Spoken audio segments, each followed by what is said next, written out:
Welcome to the Week in Mobile, episode number 3, recorded Saturday, February 5th, 2011.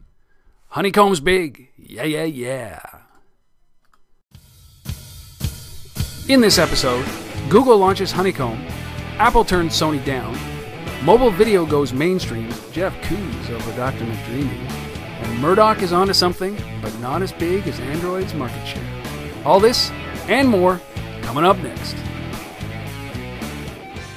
This is the Week in Mobile. My name is Rob Woodbridge. I'm your co-host. With me, to one of my sides, I never know which one it is. We're going to start with Anthony. Anthony Rizk, who is the founder of Zebu Mobile at zebu.com and also the author of Beginning BlackBerry Development. Anthony, welcome. Great. Thanks. Good to be here. And beside him, or above me, one of the two, is Mr. Jeff Bacon, mobile expert extraordinaire, one of the premier founding fathers of Magnet Games, and can be found at about.me/Jeff Bacon. Jeff? Morning, everyone. So, another great week in mobile. Obviously, this is what we're doing here, is we're bringing the stories that happened this past week in mobile, and we're bringing it to you in a summary recap, so you don't have to live through it. You can just come here every Monday morning and find out what happened last week. It's the best thing that you could possibly do. It's a great way to spend 45 minutes, and we're going to do it again this week. And as always, mobile never stops. It's a pretty amazing time to be around, and this week was one of those, I think, game changers. We're going to start today with the one story that everybody's been talking about. No, not Rupert Murdoch. We'll come to that. But Honeycomb. And I think about the cereal, I think, Honeycomb cereal, but Google launches Honeycomb, which is really their first tablet-based OS. And it came out to a massive launch. I think it was on Tuesday, and great feedback, positive feedback. The iPad killer, they're now bringing that out. The iPad killer. What was your take on these slew of announcements that Google came out with? First, let's talk with Honeycomb. You guys have looked at some of the video and some of the reviews? Yeah. We're supposed to do homework for this. A little bit, yeah. 3, 2, 1. Somebody in there has got to be speaking. So yeah. I took a look at it, actually, and I looked at it when they had those first kind of screenshots that came out that got leaked out a while back as well. And it was nice to see some actual video footage of stuff going on now versus a couple of static screenshots. And, as with Android in general, I kind of find it really interesting to see what Google's doing with their mobile OS. And it's some really interesting features and really useful features and innovative stuff that they're doing on it. And I think that, that style of tablet looks a lot more like the style of tablet that I'd be interested in using on a day-to-day basis than something like the iPad, which is really just an iPhone that's been stretched, so it's a bigger screen. Which, has good and bad things. It's good because it's pretty easy to use, but for me, it wasn't really meeting my needs. But, as with Android's regular operating system for mobile devices, Google is really good at all these features, but they're just not as good as Apple at putting them together into, an interface my mother can use. The more features you add, the more complex it can get. And if you're not careful about how you put those all together in a user interface, it can mean that the features might be useful but not used by very many people. So I'd be interested to see how the interface of the Honeycomb is responded to by people who are not experts in mobile and who are not techie, which is the people who have been talking about it so far. Yeah. I think that's the big thing, is that a lot of conversation around why the iPad is so successful, why the iPhone is so successful, and what the other carriers or the other manufacturers are trying to do to scramble to catch up to them, including Nokia, which we talked about last week, is this whole thing about ecosystem and ease of use, usability, and put it in front of a 3-year-old and they can use an iPad. Put a Honeycomb tablet, like the Zoom, in front of a 3-year-old and see if they can use it. And that was the difference between the BlackBerry and the iPhone. When I put an iPhone in front of a 3-year-old, they understood it. You put a BlackBerry in front of it, and they just push that little pearl button in the middle, and it lit up and shut down, and that was the extent of their interaction. So usability and ecosystem are so key. I mean, Anthony, talk about what they've done with the Android store, and the modifications that they made to the Android store. Finally, these guys have kind of done the things that are necessary to curate, I guess, a little bit more their applications in their marketplace, haven't they? Yeah, like the Android store has always been sort of it's amazing that they didn't put the big thing in the mobile devices with iPhone and Android and BlackBerry has been apps for a couple of years, and it's amazing how little effort Google seems to have put into the Android store. And I know that's not true. I mean, there's a lot of complexity behind the scenes, but it's been a total disaster from the point of view of developers. So it's impossible. There's tons of stuff on the Android store, but it's impossible to find anything, and that's always been the big deal. And in comparing that to the iTunes store, where it's actually not that easy to find anything, but somehow it's there's all kinds of problems with the iTunes store, but somehow the Android market was worse. And what they've done is they've come up with this. They've come up with these statements saying that at one point when Apple had to approve everything that went into the App Store, and you know the balance of a business could rest on whether or not your app was accepted or not. You know, there's a lot of I think casual conversation from Google about this, saying, look, come to Android, it's open, you can do anything you want. And now there's talk now from Google saying, well, you know what, we're actually hiring dozens of people to now go through the apps and go through an approval process and curate the apps and make sure that the apps are not detrimental or destructive to the devices. So that seems baking like an about face from these guys, don't you think? Well, I mean, it's two ends of the extreme spectrum, right? Apple is the extreme of controlling for their store, and Google decided that to counteract that, we're going to be the extreme of open for our store. You know, anything goes, whatever, throw it up there, good to go, no barriers. And Apple's like, you got to jump through all these hoops. And you know, the best situation is always somewhere in the middle. The extreme is never going to be the best for everybody. So, you know, Google's moving away from that, like just throw anything up there and anything goes.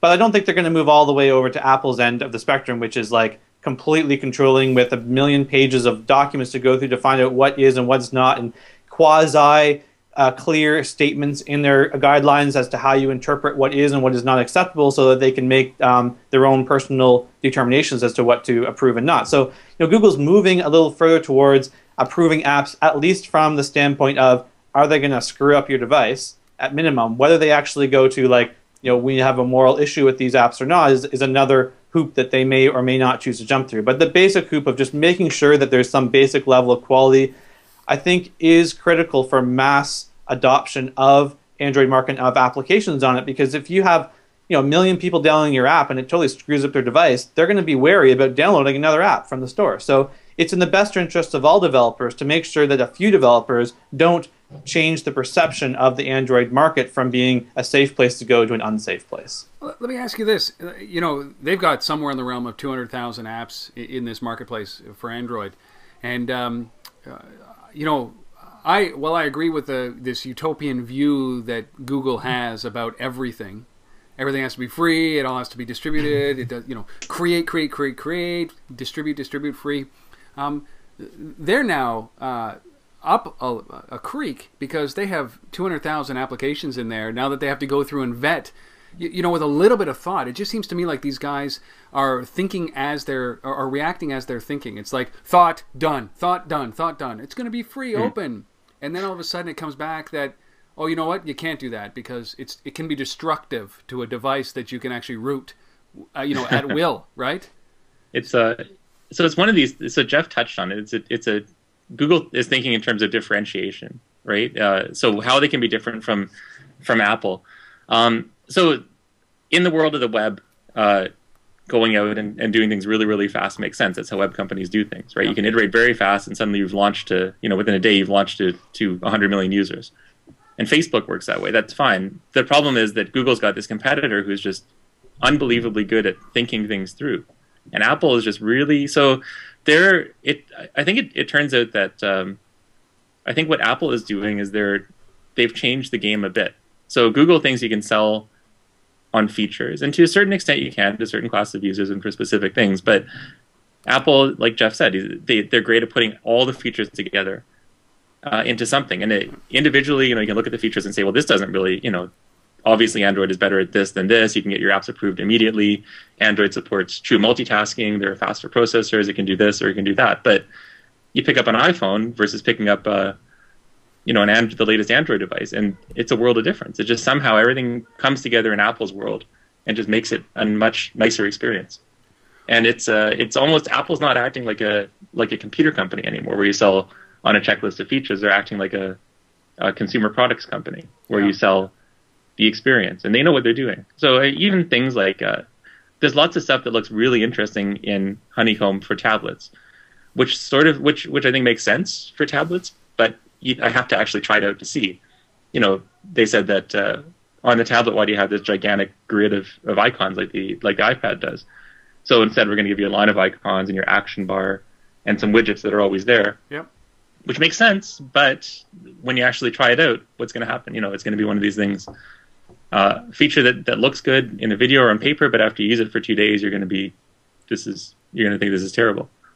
I don't know. So think about this going forward. I mean, this was the week of the announcement, obviously, for Android, because they announced in-app purchases, which was a massive thing. They announced it. RIM launched it. Mm-hmm. We've been waiting for RIM to get in this game. I mean, Apple. It's been a year plus. It's been almost 18 months since Apple launched in-app purchases. At least that. Yeah. Yep. So, at least, yeah. So everybody's still kind of playing catch up, but in-app purchases, Google tried to differentiate themselves again by doing a web catalog, which I think this is pretty cool. I mean, I've got to admit that this is pretty cool. Where, but I wonder what kind of security concerns people are going to have with this, where you can go to a website, a web version of the catalog, log in with your Google credentials that's tied to your Android device, and pick an app, buy it, and then immediately have it installed on your device. So it's not OTA. It's like I bought it and it's downloaded, and I launch I open up my phone and it's there. That's OTA. That's over-the-air push of an application to your device. It's something that BlackBerry's been doing since basically they came out with Java BlackBerry devices. It's been over-the-air installation capable, and BlackBerries are the most secure devices on the market. So I don't think that particular functionality is going to make it unsecure. But is there a difference, though? Because it's not that it's OTA. It's not like I'm downloading it to a device and I'm syncing it. I'm not doing any of that. What I'm doing is I'm going to a website and I'm finding Angry Birds and I'm saying buy, and then I don't do anything. And the next time I open up my phone, Angry Birds is already there. Yeah, it's pushing the application over the air to your device. Yeah, which is something that's BlackBerry's been able to do for years. And you can go to a website now when they've opened up push technology to consumer applications. Now that functionality is available. BlackBerry App World, if you buy it on the BlackBerry's website, App World, they could push the application to your device. I'm not sure if they've actually implemented that, but all the technology is there for them to do it. Enterprises have been pushing applications out to BlackBerries over the air for as long as there's been BlackBerry Enterprise servers. So the technology isn't new. The spread of it to a more consumer-focused area to cross that bridge between making a purchase and then having taken action to actually download it versus having it automatically download, I think is actually a huge positive, because the number one thing when people go and buy mobile software, but then they have to click a download button afterwards, is getting them to remember to click the freaking download button. That's a huge support issue for direct consumer applications. So this small change by Google is going to make a major difference for people being able to sell effectively applications to Android devices and remove some of that consumer support of, what do I do now? I got an email. Do I have to click on that link? What if the email didn't get to my device? What about all this? So click to buy and have it pushed down. Amazing. I'm really a big fan of that. Yeah, that's huge. It's the way that the model that does this. So the Amazon Kindle. Yeah. The Kindle store works in exactly the same way, right? You can buy apps on the Kindle, but you can also go to Amazon's website and sign in with your account, and you buy a book, and then you look on your Kindle, and it's just magically there. It's hooked up. It's fantastic. And I totally agree with Jeff. I mean, he's been there. I've been there. I bought this. What do? I gave you money. Why don't I have the app? That's right. It's crazy. I mean, support headaches. That's it. But I agree. It's a huge thing. Being able to buy and just automatically sync.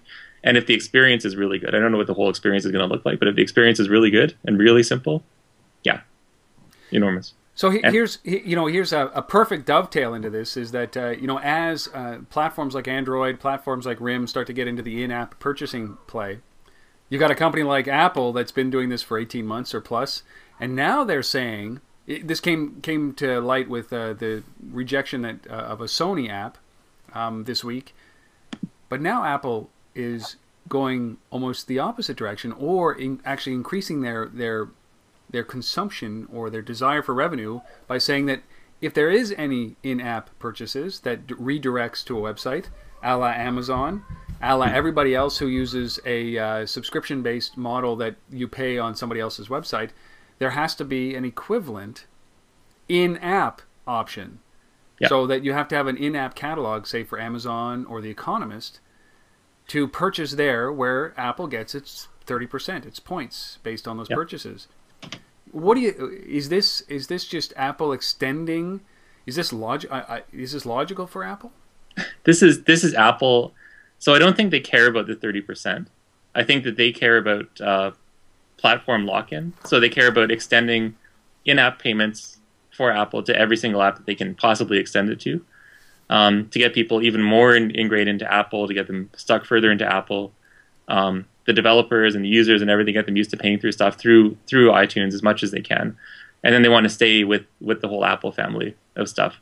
I think it's kind of that's what I imagine that they're doing it for. I think it's one of these things. Apple, they're extremely smart. They're probably the smartest company in technology today, but they do some things that just seem to go way too far. I mean, why would you why do you care? You're winning the app war. Does this make a big difference? Forcing people to use your in-app payment system? I'm not sure. Unless there's something else going on, but I think it's just it's a defensive maybe measure, or proactively trying to lock people back into their platform harder. Well, I mean, I think they do care about the 30%, because it's not about the 30% of one type of purchase. Apple has intentionally left some loopholes around over time on how you can sell stuff and how you can get stuff on iPhones, that every 6 months or 12 months they close off another loophole. And ultimately the goal is to full circle around their entire ecosystem, that you cannot make purchases without going through Apple for their entire ecosystem. That's the ultimate goal for it. Whether it takes them 2 years or 3 years or 5 years or 10 years, the goal is to completely close that circle so they own the entire economy within their ecosystem, which is a great goal to have. You want that. If you can have an economy that runs smoothly and you can close all the loops and you can run the whole thing, that's crazy good, because Apple knows that their AT&T exclusivity has held them back from selling devices to a bunch of people as well. So they strategically roll out their devices, they strategically grow their ecosystem, and they're now strategically closing it in to collect more of that money. We've said whatever Apple makes on it, $1 billion or $2 billion, whatever they make on App Store right now, and 3 or 4 years from now, that's going to be $4 billion or $5 billion or $6 billion. And the more loopholes they close, the faster that'll grow, and the more that becomes a core piece of their business of running this ecosystem that they can then sell more stuff to. If they can build a currency, an Apple currency out of it, that you can then say, okay, Starbucks, go and use your Apple currency on. Yeah. Now they can take 30% of Starbucks purchases off it too, right? So if you look at the long-term vision, this is another brick in the wall of creating a loop around the ecosystem. It's not a bad, it's a bad thing for some developers that they're going to potentially lose 30%. But in theory, the ease of purchasing through Apple's systems is so great that you should be able to increase your sales by a corresponding amount. So it should be a relatively, neutral change to the amount of revenue that you're making, but less support as well. Well, I think that it's to your point, is that what they're doing here is they're changing the game a lot, right? Especially with what we'll talk about in a second, which is Rupert Murdoch launching of the Daily. Their devices are enabling so much more. They're changing the way that publishing is happening. They're changing the way that video is being distributed. They're changing a lot of these things as a result of the technology. And I do believe that it's a combination of the two, that it's a lock-in thing, but inadvertently they become the most open ebook reader because of the app market that they're in. They're the most open ebook reader. You get Kobo books, Kindle books, iBooks, and anybody who's doing this for a living should be publishing an app for the iPad. So they're trying to get a lock-in. They're also trying to generate some sort of revenue base as a result of this. The one thing that they haven't touched is services, which is an interesting thing. As you see this morphing from mobile apps that start to augment or enhance services, not just subscriptions, I wonder if they're going to get involved in that as well, which would be very interesting. As a consultant, could you be charged through an app, and Apple receive their 30% cut as a referral fee for you? Who knows? But it's a perfect example of Apple saying, listen, you know what? We're a niche play. We're not going to be that massive. We're not going to own the entire smartphone market. We're not going to own the OS market. We're going to be a niche play, but we're going to be very freaking profitable, I think is what they're saying. So on that, with the way that things have been changing on the iPad, and with all of these tablets, you know, we're talking about some number I think that came out that, you know, somewhere in the realm of 200 million iPad or tablets being sold by 2014. Mm-hmm. Cisco came out with this report, which was a massive report about what they call the mobile tsunami, which is what they're talking about is an overflow of content and video content where it's going to overload our networks because of the consumption of video through mobile devices. This is an interesting play because Cisco is a hardware company that builds the plumbing basically and the routing that allows you to, you know, get mobile access or get onto networks and Wi-Fi networks. But what they say is accurate. Jeff, you were telling us before that we started filming this that you listen to the audio podcast because you don't want to watch it on your handheld, on your iPhone. But people are doing this today. They're using their devices to watch TV. It's another screen, isn't it? And so what do you think of Cisco's report that this is going to be doom and gloom, too much consumption finally? Well, I mean, I'm not sure if they said it's going to be too much consumption. If you look at it, you know, kind of a neutral point, they're saying they're a hardware manufacturer to allow you to send these bits over all the pipes. So if they say it's going to be a massive thing, they want you to buy their new stuff that's going to allow you to transmit the data and therefore, you know, mitigate the mobile tsunami of data.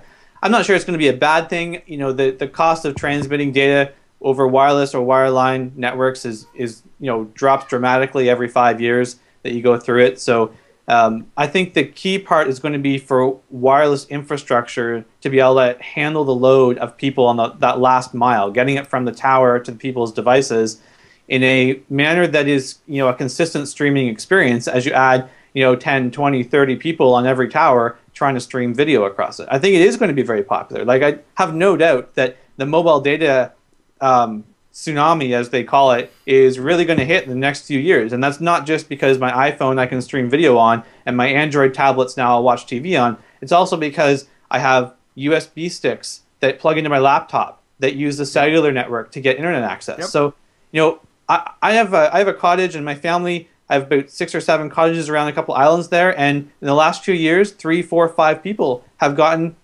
sticks from Rogers or TELUS or Bell to enable them to get internet access there. And that's more than just a cell phone going on the network. That's somebody, you know, pounding on the internet through a cellular network. So it's definitely going to be a big deal moving forward. Hmm. Yeah. What about Wi-Fi networks, though? You know, I think that that's got to lessen the burden or alleviate a little bit of the burden. People have forgotten about Wi-Fi, but it is obviously shared access. But do you think that Wi-Fi has a play in this? That when there's ubiquitous Wi-Fi, which has been promised for quite some time, ubiquitous cheap Wi-Fi, do you think that this eliminates or reduces the strain on the network? So Jeff was talking about the last mile a lot, which, yeah, Wi-Fi could really. So so the last mile thing. I mean, quickly, I thought, you know, 5 years ago, I thought by this point we'd already be at the point where we could just get all of our data over the cell network. But obviously, that hasn't happened yet. Oh man, I really want to be at that place where I don't need to worry about where I am or plugging my router or my Wi-Fi, whatever, my Wi-Fi router into my thing and getting my access that way. But yeah, even Wi-Fi. So I look at the iPad and I've got Netflix, right? So it's a combination of a bunch of things. It's the streaming video services. So like Netflix is obviously the big one right now. Yep. And when Amazon launches their streaming video and when the networks come on board and do whatever they're going to do, that's huge. That's enormous. Netflix is already having an impact on wireline internet traffic. Yes. And the fact that the iPad is so good, like, so when I visited my folks a few hours away from here over Christmas, my primary use of Netflix so far has been to watch kids shows like Bob the Builder and Dora and stuff. But it's phenomenal for that. So I had the Netflix account, Netflix app on my thing, and just hooked up to my mom's Wi-Fi. Wi-Fi net. Yep. And my daughter is happy. She's watching, half hour, 45 minute long shows on the iPad. And I was thinking, how much data is going through. Now my mom's not a heavy internet user, so she's not coming anywhere close to her cap. You've just blown her cap right there. Yeah, but so if I'm doing this in a coffee shop, right? I've got, and if it's not me, it's like five or six other people. Yeah. Instead of reading the newspaper in the morning, we're watching the news for 15 minutes. Yep. On our iPads. it doesn't matter if it's Wi-Fi, just the explosion, like, and the fact that tablets make it so easy to do this, and there's so much more personal. Video consumption on a tablet is really pretty phenomenal, and the iPad is pretty phenomenal. Like, it is a second screen. And well, what they're talking about is that mobile video forecast. This is from GigaOM, is to represent 66% of all mobile data traffic by 2015. And I think that what else could consume the other 34%? I don't know what it is, unless it's like, that's a huge amount of data to consume, bits and bytes as opposed to data, but maybe it's audio as well. But they're talking about mobile traffic originating from tablet devices is to grow kind of 205 times the activity that we're seeing today. And I think that's legitimate if you're thinking about 200 million tablets. And with this thought that these tablets are device consumption or media consumption as opposed to creation. It just seems crazy what's going on here when it comes to this. And in Canada, we're faced now with Rogers and Bell and the CRTC embroiled in this garbage, which is to put caps on home use. And it just seems that, we had this massive we had a channel of data pipes that came out of the .com boom and burst, and kind of a little stream coming through it. And we're still having that conversation 12 years later. And it just seems kind of crazy to be thinking about this. Data will consume data, yes. And spectrum will be full, yes. But there's ways to offset that through Wi-Fi and certainly local area networks.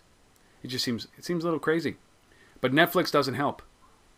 No, Netflix doesn't help. But Netflix is just the first, right? It is. It's just the first in Canada. And it's going to be, so 5 years from now, there's going to be like 10 of these services. Yep.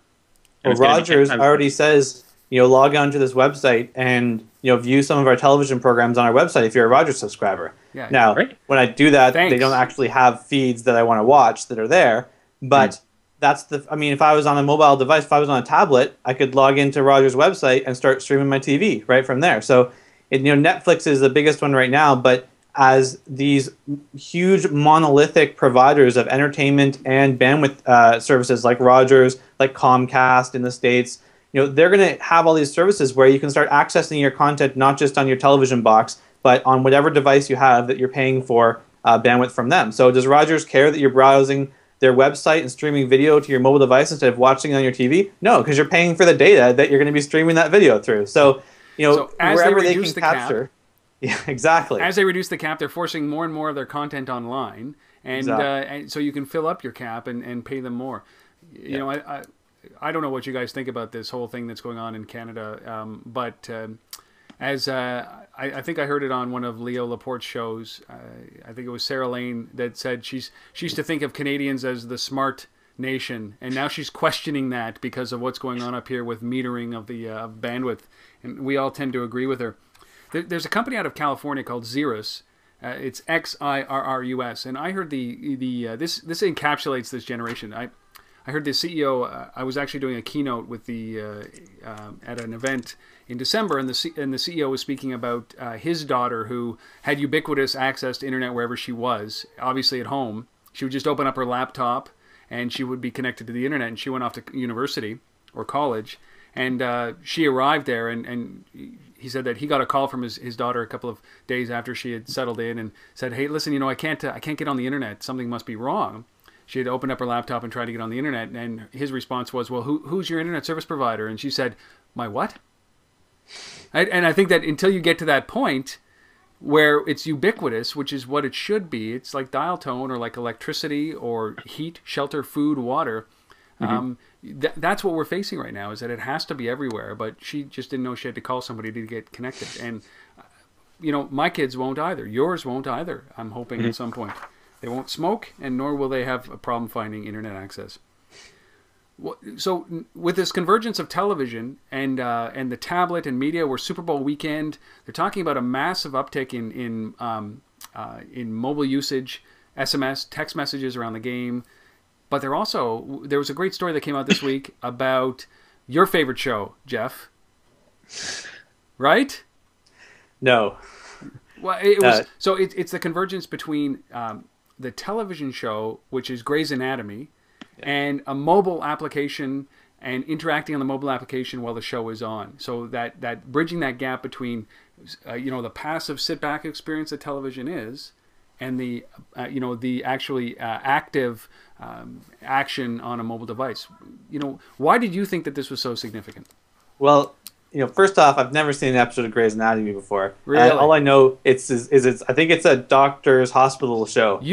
Come on, Jeff. You run the Grey's Anatomy fan site. You're like Mr. McDreamy, number one. If it wasn't a medical show, you might be able to say that. But since I watch zero medical TV shows, I'm safe in saying that I'm not the Grey's Anatomy fan site. But I don't believe them. I'm not that interested in Grey's Anatomy, but I am interested in what they're doing with this Think app. I mean, when I sit down and watch TV shows, and me and my girlfriend watch, I don't know, like 15 different television series. It's ridiculous how much we watch them. We all PVR them, so you can watch them in like half the time that you can normally watch them on live in. But when we're watching TV shows, I have my iPhone beside me, and I'll check it on Twitter and in the commercial break, or even if there's a boring part in the TV show, or I'll check it on Facebook, or I'll reply to an email, or I'll look something up that was mentioned, or if someone mentions a website on the TV now in an ad, I might actually go to it within 5 minutes rather than totally forgetting about it and thinking, oh, I'll try it the next day and never remembering about it. So, and I think this is, way more common with the next generation of people coming up as well, that they always have their mobile device on them and they're always checking in with something at the same time. They're multitasking because it allows them those short bursts of information. So, as advertisers are dealing with PVRs and people fast forwarding through all their commercials or totally ignoring them, I think that this convergence of being able to have an application on your mobile device that ties in with the show that you're watching right now, even if it's not live, is huge. Yeah. I mean, you see product placement in TV shows now because they know that you're going to watch it rather than fast forward through ads for it.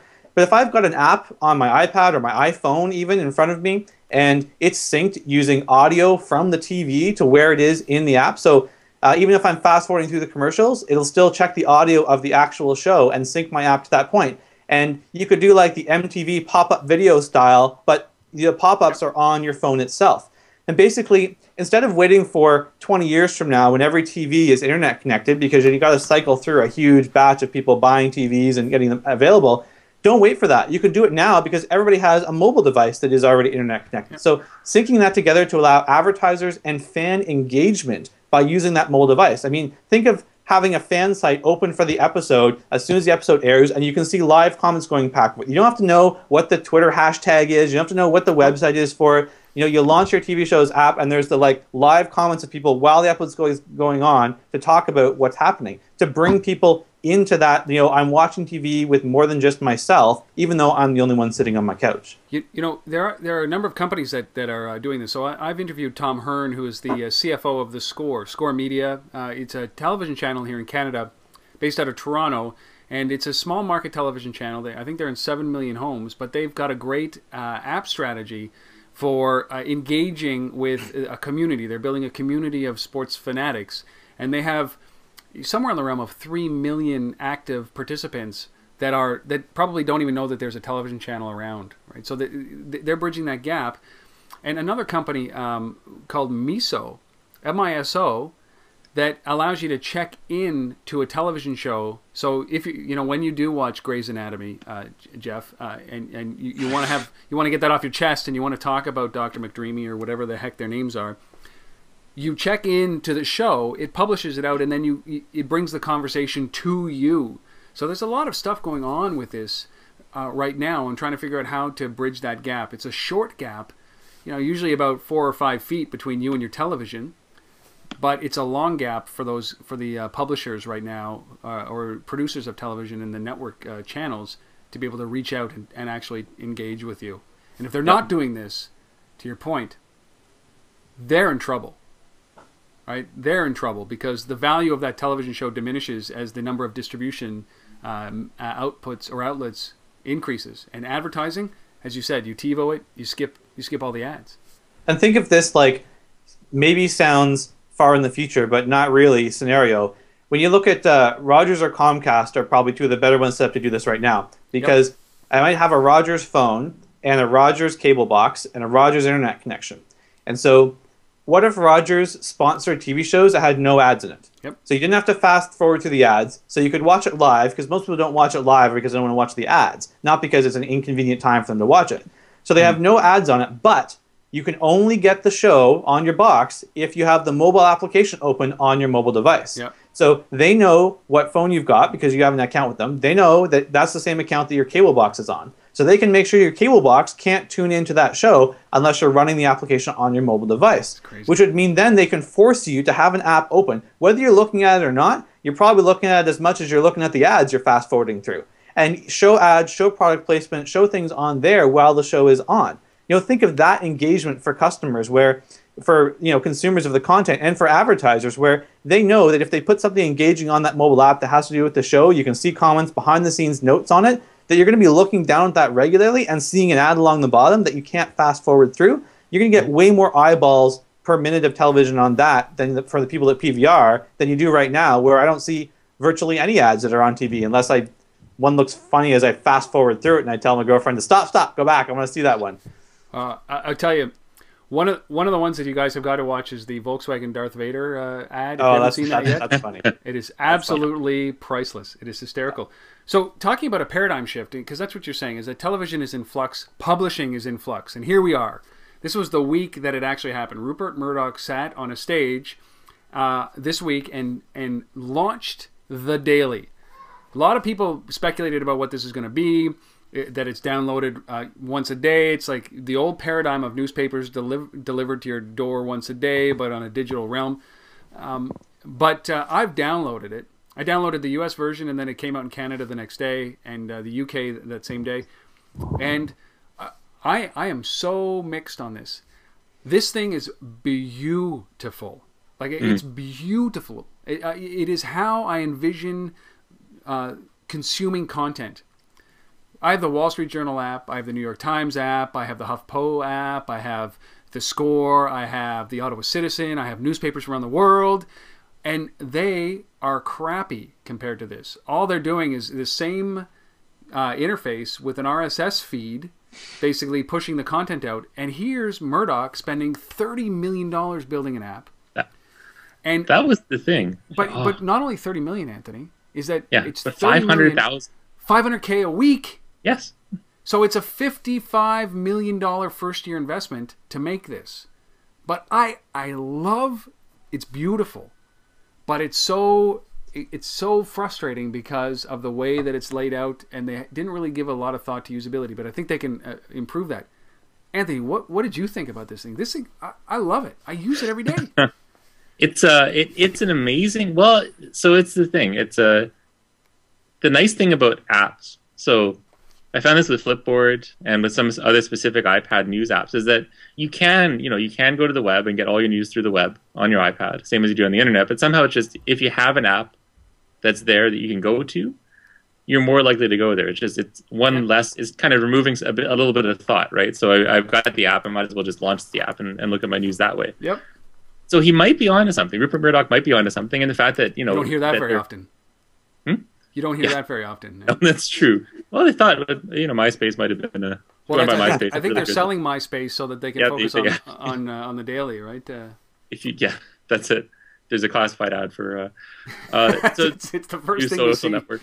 For sale. So it's one of these things. I think they put enough into the interface to really try and differentiate themselves from all the other apps, like you said. So the Daily is not the one thing is it's not a Canadian specific news app. So I've got like the Globe and Mail app, which is an awful app. It's just it's not great. It's sort of a barely a level above a website. So they're differentiating themselves. I don't know if it's I think they could. It's going to be, can they get people to actually pay for this thing? Do you think? Am I going to subscribe? But if you think about it, 99 cents a week, it's like $4. I said in an article up on untether.tv, I think that this is a great defensive posture for Murdoch and his other publishing holdings. But I think it's also a push a step forward in innovation on this platform for this type of media outlet. But I said it in the article that I lose $4 a month in change in my couch. It's true. And is this maybe the daily doesn't last. Maybe it does, but does this just not up the ante the way that Apple did with the iPad and the iPhone for everybody else who's been looking around doing the same thing? Everything else, like the Globe and Mail, great publication, really don't get mobile. They don't get mobile. Murdoch knocked down this whole time. MySpace, he bought all this stuff. He's been paywalls, the whole conversation around Murdoch. He comes up with this, and I think that this is a step in innovation that everybody else must be looking at now going, oh, God, yeah, bastard! Now we have to catch up. Right? We got to do this. It's a big experiment. I give him credit for it. So I don't know. I don't know there's a lot of iPads. There are going to be a ton of iPads by the end of this year. Yep. 500,000 a week. So he's got to get that many subscribers. Well, a bit more than that. And advertisement. I mean, it's a combination of revenue between subscription and advertising. Is that reasonable? It might be reasonable, because you just have to get those people downloading it once and then subscribing. And yeah, so they say that oh, well, 50 million. I mean, this was the comment. $30 million to build the app the way where it is right now. 26 or so to maintain it for the year. So it's a $55 or $56 million investment. So Murdoch's holdings are in the billions of dollars. And if you went to somebody who's in the industry where there's billions of dollars riding on publishing and that mechanism, his business holdings, and you said, look, those billions of dollars may be able to be protected with a $50 million investment, you would think, okay, that's a great deal. But if you're a publisher like an independent newspaper or even the Globe and Mail that doesn't have those kind of holdings, you're looking at $50 million thinking, oh my God, that's a steep hill. But he's protecting all of his other investments by leveraging all that other content, bringing it into the mobile device, and it's only costing him $50 million. And he's actually pushing the industry forward. So, the man's smart. Whether it's his idea or not, the man is smart. He's been able to do this before. And I look at what the daily is, and I think, it might not be the final product that I would have wanted, but boy, oh boy, I think that it's a step in the right direction. Wow. We'll see. We'll see. Definitely a big change. Definitely a big thing. The flip side of that is that there was an article or a story that came out this week that, which is what he's trying to combat, which is that 26% of apps are only opened one time. Of all installed apps are only opened one time. So that's a very significant story. Bacon, don't you think that that frightens the heck out of me, because they haven't done the how many apps are open only two times, which I would say 75% are only open two times. Well, that's the key, is that it's a headline grabbing number to say the negative part, to say 26% of apps are only opened once, instead of saying 74% of apps are opened more than once. Yep. But the interesting part would be to see that grade down, to say how many are open 2 times, how many are open less than 5 times, less than 10, to see what those numbers are. I think it's probably it starts a steep curve but levels out pretty good, because you start getting into engaging applications. But it just, what it does is it illustrates how important a first experience is for users. So 26% of people, the first time they open an app, go, nah, it wasn't what I was looking for, and they give it away, or they stop using it, right? So, it's really critical to make sure that when you're designing an app, that you're designing the first user experience to be exactly what someone is looking for, that's good, and really meets their needs. Because if you don't get it right the first time, you might not get a second chance. Now, fortunately, 76% of people do give applications a second chance. And how many people give them a third chance or a fourth chance? And why do they open a second time? What percentage of applications crashed the first time? They open it a second time just to see, what it actually looks like. So, it's interesting to see that number, and I think it's a good, fair industry barometer to use and to look at for your own applications, rather than looking at the industry numbers as a whole. Look at what your applications are doing in mobile and say, do you have a higher than 26% open rate for the second time? Yep. Sorry, I guess higher than 74% open rate for the second time. If you're above that, at least what you know is I'm above the average. So my app is above the average one that's out there. And that's really what your goal is always to be. You always be the best, but you definitely want to be above whatever that average line is. So if you can look at other apps that are above the average line, you can look at what you can do with your app to bring it up past that line or move it up even further to get people to come back, a second or third or a fourth or a fifth or a sixth or seventh or, 100th time if you're a news app. I think the lesson here would be that you build something that people want to use. Right? Yeah, well, build something they want to use, but build something they can use. Just because I want to use an application doesn't mean I can use it. If you have a really bad user experience, I may really want to get my news off of this thing, but if I can't find my news, I'm not coming back to use it again, even though it might already be there. And what I'm talking about is, I criticize Toyota for building an application that basically was a shopping cart for Toyota cars.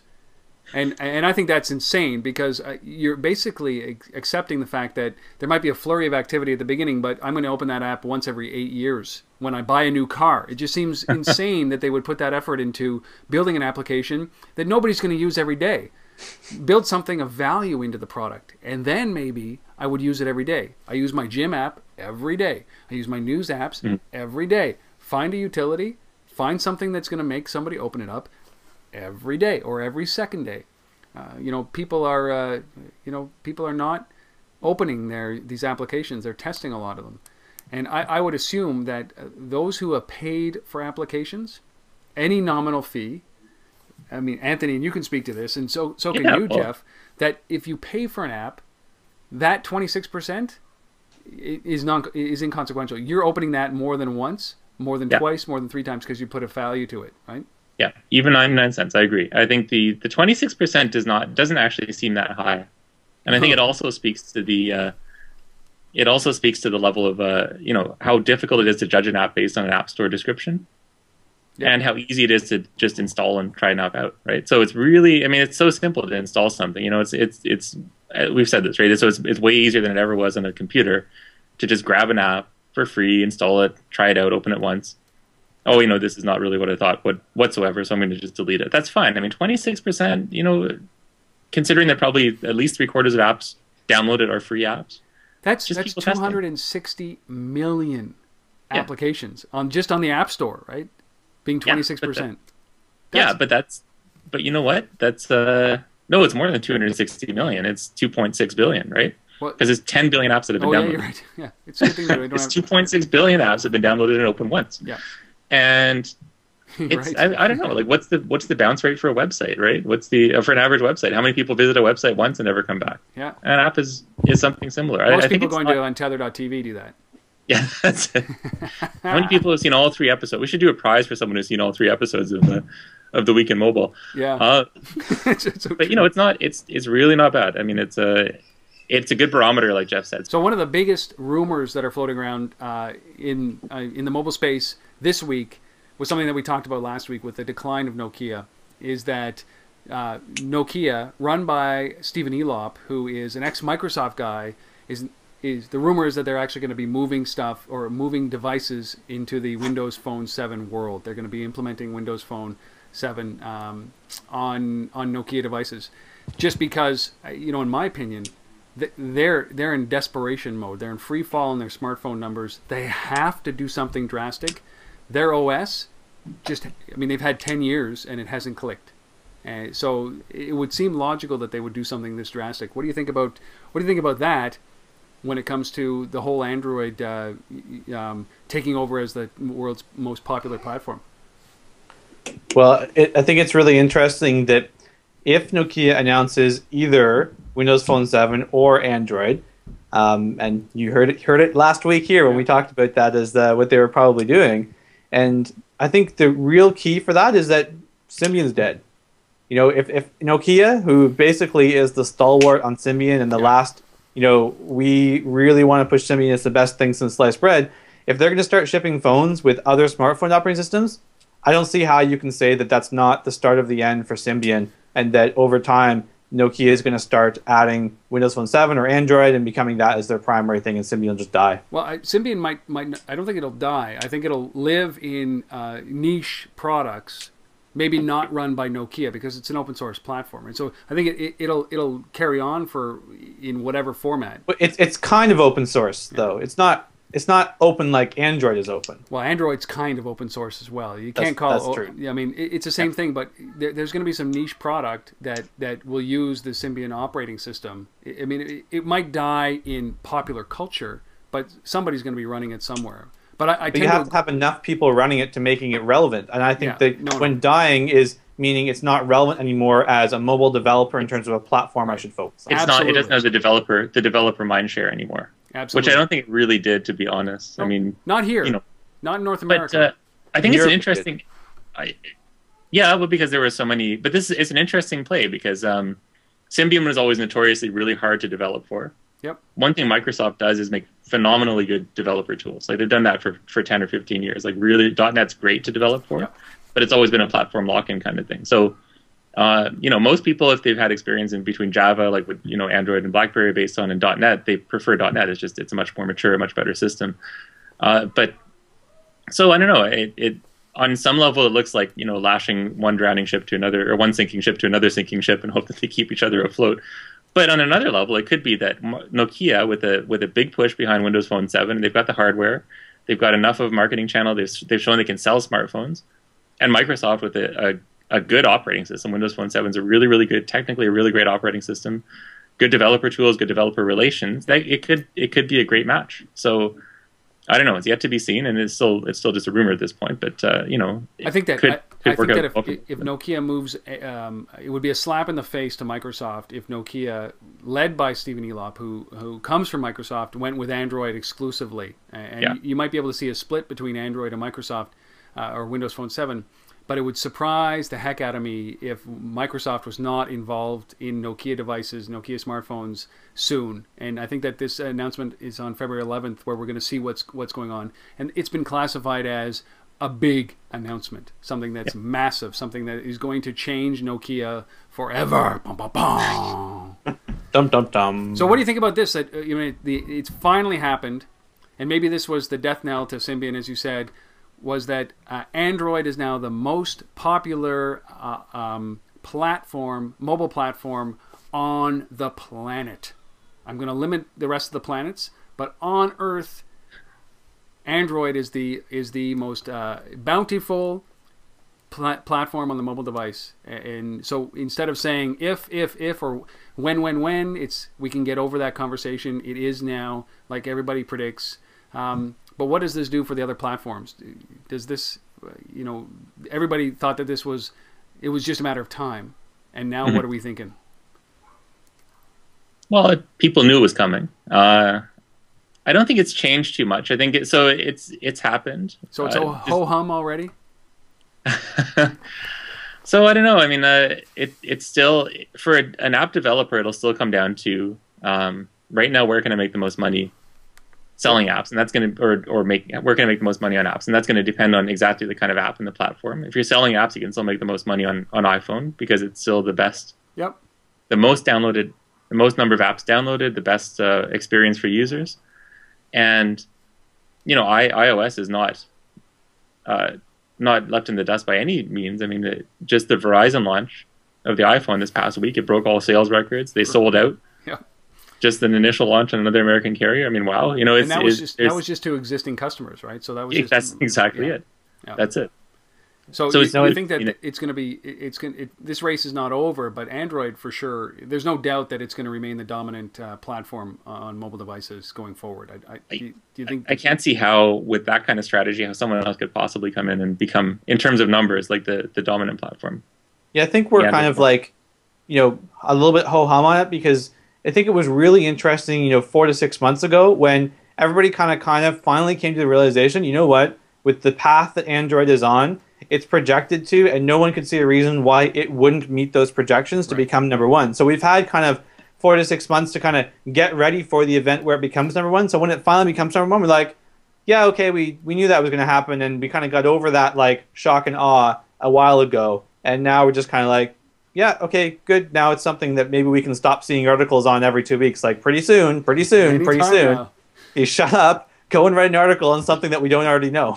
Yeah. Well, I'll be the cautionary voice here when it comes to Android. Is that I've always said that it is so splintered, it is so fragmented. It is such a mess right now. Whether you're getting 2.2, Froyo, or Honeycomb, people are using the Android, mobile phone or smartphone OS on tablets. It's so fragmented. all this does is take me back to the same conversation we probably had 10 years ago about Microsoft Windows Mobile, how it was the ubiquitous mobile platform. It owned it. It owned an 88% market share, something like that. And people were saying, well, forget it. They own it. Then RIM came out. Then Apple came out and destroyed that. So we might look back on this in 3 or 4 years and think, what happened to Android? I don't think that it's a de facto that they stay the #1 platform out there. They have to do a lot of things right in order to be able to maintain that now that they're in the top spot. That's just, based on history, it repeats itself. What was big was small. IBM almost went bankrupt. Microsoft is the underdog. You never would have said that 10 years ago, right? That's true. That's true. So before we wrap up, I really have to congratulate two personal friends of mine, Tyler Nelson and Kevin McGuire, who were the principals of Adenyo, a mobile advertising and analytics company based in Toronto. These guys work very hard. Tyler is obviously an ex-RIM executive, one of the, I would call him a near founder, an early guy in there that worked with the CEOs. They sold their company Adenyo this week for $100 million to Motricity, and I couldn't be happier for these guys. It's a great success story. These guys, I know how hard they worked on getting this out. They built a stellar team. They built a stellar company, and I can't wait to see what the fruits of this will create in the mobile economy, because I know that they're big supporters. So if Kevin or if Tyler, if you guys are listening to this, congratulations. Well earned, well deserved. Go take a vacation. All right, guys, episode 3 done.